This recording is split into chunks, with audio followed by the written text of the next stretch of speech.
Howdy toddy everybody, this is Tommy with Colonel Rev Scale Models coming at you with a final reveal for the Bandai group build hosted by Daniel over at Munchkin Modeling Man 72 and PapaDan over at HobbyTime with PapaDan.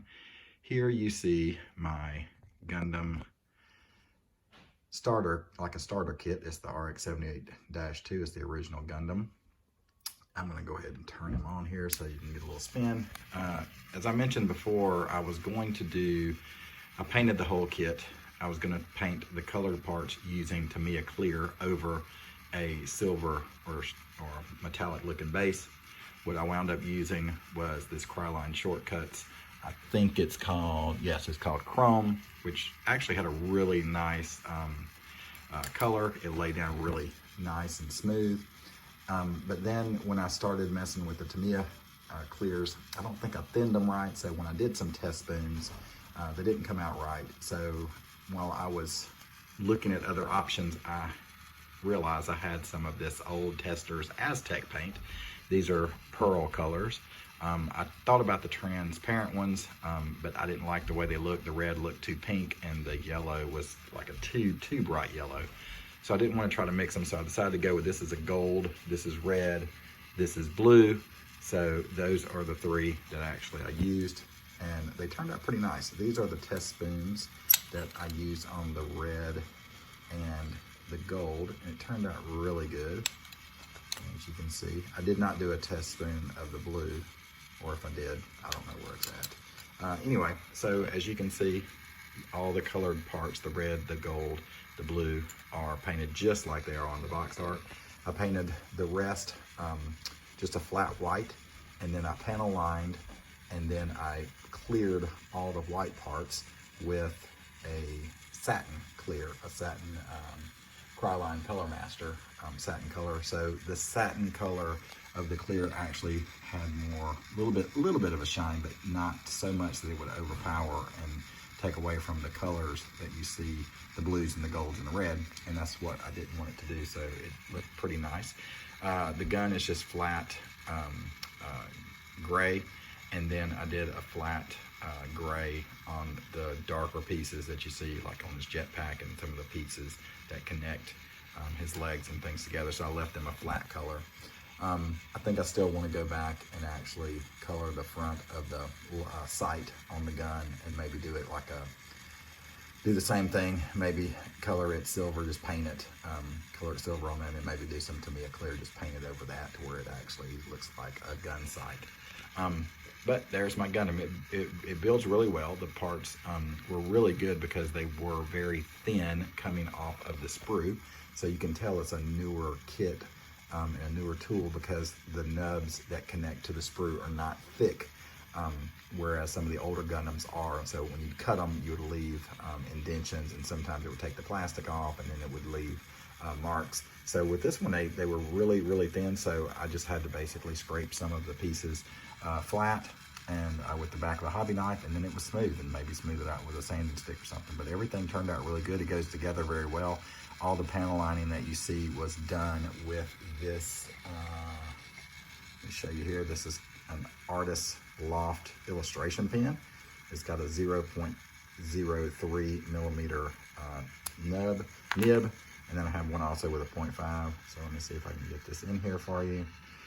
Where are we at? So you can see it's teeny tiny. I mean, you can barely see it. My phone might not focus on it, but it's teeny tiny, but it's perfect for some of these Gundams. Now, it does really well once you've painted something. So like I said, I painted this a flat color, and so as long as you stay really steady, you can get in the little lines. It fits perfectly in some of the small crevices, and then as long as you're steady, sometimes it might go a little off to the side if you don't pay attention, but for the most part, you can keep it inside those lines and just run that small nib up against the edges in the kind of the channel, the corner, the 90-degree area, and then just go all the way around it. So that's what I did.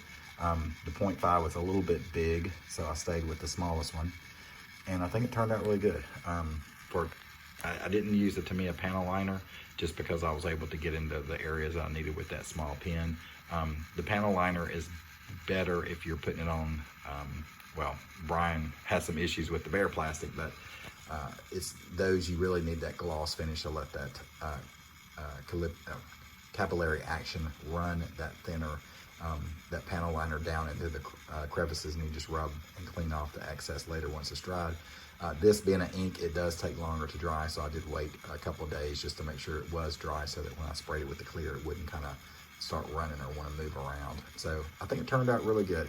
I was planning on possibly taking this and putting it in the IPMS AtlantaCon show this weekend, but I'll show some pictures with the video. There's a couple of bad spots where I got the paint at. The paint was soft, and so I thought after like a day or a couple of hours, actually, I think is what it was, I tried to put the pieces, started putting the pieces together, got a little anxious, and the paint was still soft and it kind of rubbed off. It rubbed off the enamel. So I didn't want to go back and try to airbrush it again. And of course, being an acrylic, I wasn't going to try to sand it because that would have made it worse. So I just left it. There was some, you know, dust and stuff that got into the parts on the feet down here on the red. There was just a few little bad spots here and there, and I just didn't feel like it was worthy to put on a table when some of them are like literally are right here and right there where they're glaring right there at you.